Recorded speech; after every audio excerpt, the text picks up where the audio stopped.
dia punya tunas dia adalah wijdan. Nah, kemudian dekat bawah tu lagi dia ada sebut tentang penyakit. Ini yang saya suka nak sebut. Kita hendaklah memandang, tuan-tuan, penyakit ni, kita hendaklah memandang penyakit ni daripada sudut mata agama, kaca mata agama. Tuan-tuan tak boleh pandang penyakit ni daripada kaca mata perubatan. Sebab kalau tuan-tuan pandang kepada kaca mata perubatan, perubatan memandang kepada orang yang sihat itu adalah orang yang baik dan orang yang sakit itu adalah orang yang jahat. Ataupun orang yang sakit itu adalah orang yang bodoh, ataupun orang yang sakit itu adalah orang yang buruk perangai. Sekira-kira orang yang sakit itu adalah orang yang suka sangat makan banyak, orang-orang yang sakit itu adalah suka melakukan makan dengan berlebih-lebihan. Walau macam mana pun kita tidak membuang perkataan Nabi SAW bahawa Nabi mengatakan kepala segala penyakit datang daripada perut. Betul, tetapi yang saya nak fokuskan sekarang ni, kita kena memahami bahawa penyakit itu, cara pandang kita cara pandang kita sebagai seorang Islam, penyakit itu adalah satu sebab untuk melangsungkan fasa kita. Kita hidup ni ada fasa dia. Fasa dia, kita dikandung oleh mak kita, kemudian mak kita lahirkan, kemudian kita kecil, kemudian kita merangkak, kemudian kita berlari. Kemudian kita dah boleh kita dah membesar dan kita hidup dan kita akan mati.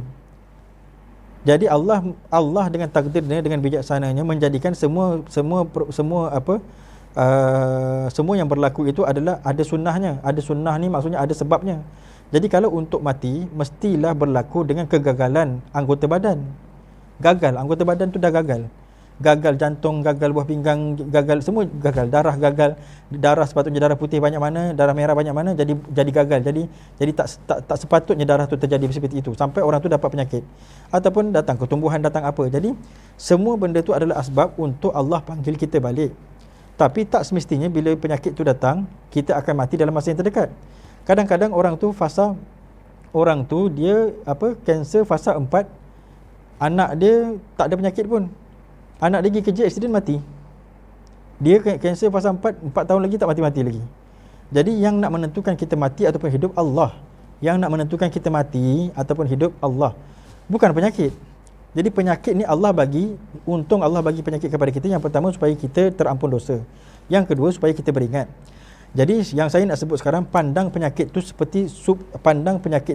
sebagai satu asbab yang Allah isi fasa-fasa kehidupan kita. Kita kan dah pakai badan kita daripada 1 tahun sampai 20 tahun. Takkan daripada 1 tahun sampai 20 tahun sampai 30 tahun kita masih sihat macam kekuatan dulu. Tentu benda tu berkurang sedikit-sedikit. Jadi apabila benda tu datang kepada kita, saya nak kita redha. Nabi nak kita redha. Agama nak kita redha. Jadi kita kena redha dengan penyakit kita dan kita kena suka. Sebab itu adalah satu sebab yang Allah nak bawa kita balik. Boleh faham tak? Jadi salah satu juga pula daripada yang menyebabkan seseorang itu sakit. Ini ingat je saya sebut ni, pandang daripada sudut agama. Salah satu sebab daripada menyebabkan orang tu sakit ialah wijdan. Bila orang tu tadi dapat wijdan, dia asyik kepada Allah, dia asyik kepada Allah sampai dia tinggalkan segala rutin makanan yang sihat. Contohnya tak makan langsung, ataupun dia tinggalkan ataupun dia selalu mandi malam. Kenapa mandi malam? Sebab nak sembahyang segar-segar. Jadi mandi malam ataupun mandi pukul 4:30 pagi ke sampai dia datang semput pula. Jadi benda-benda tu datang semua daripada mana? Daripada wijdan. Jadi itu sebabnya saya kata, apa yang kita dapat, kita kena seronok dengan apa yang kita dapat. Takkanlah kita nasihat daripada darjah 1 sampai darjah 1 pula. Daripada 1 tahun sampai kita umur berapa tahun? Walaupun bagaimana, kita tetap mengatakan kalau ada juga orang yang sihat, itu alhamdulillah, itu satu bonus. Tapi yang saya nak kita pandang ialah penyakit itu adalah satu asbab untuk Allah panggil kita balik, ataupun satu asbab untuk Allah ampunkan dosa kita. Dan kita memang akan melalui sakit. Jadi cara pandang penyakit, bawalah cara pandang agama. Jangan bawa cara pandang hospital. Kalau bawa cara pandang hospital, kita akan pandang semua orang salah aje. Ini makan gula banyak sangat ni, ini makan itu banyak sangat ni, ini makan itu, begitu kita pandang.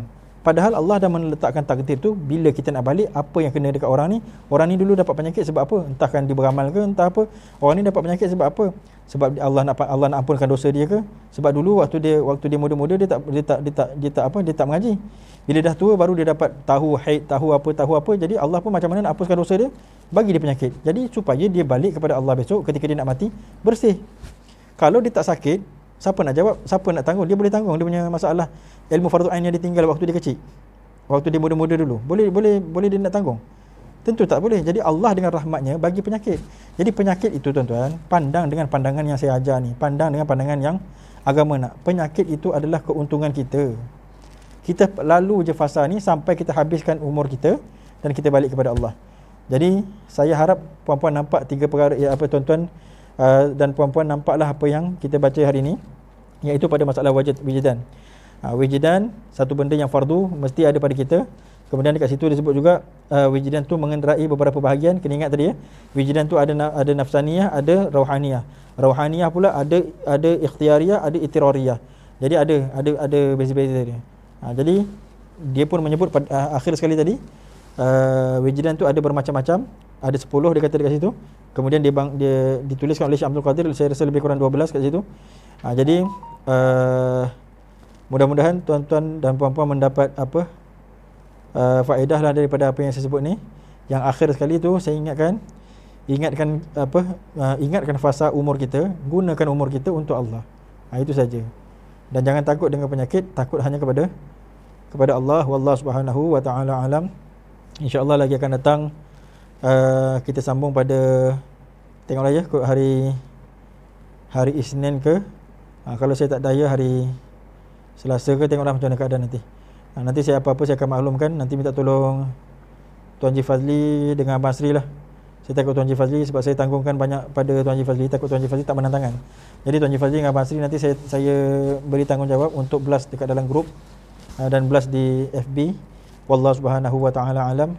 Assalamualaikum warahmatullahi wabarakatuh. Saya mohon maaf atas segala kekurangan.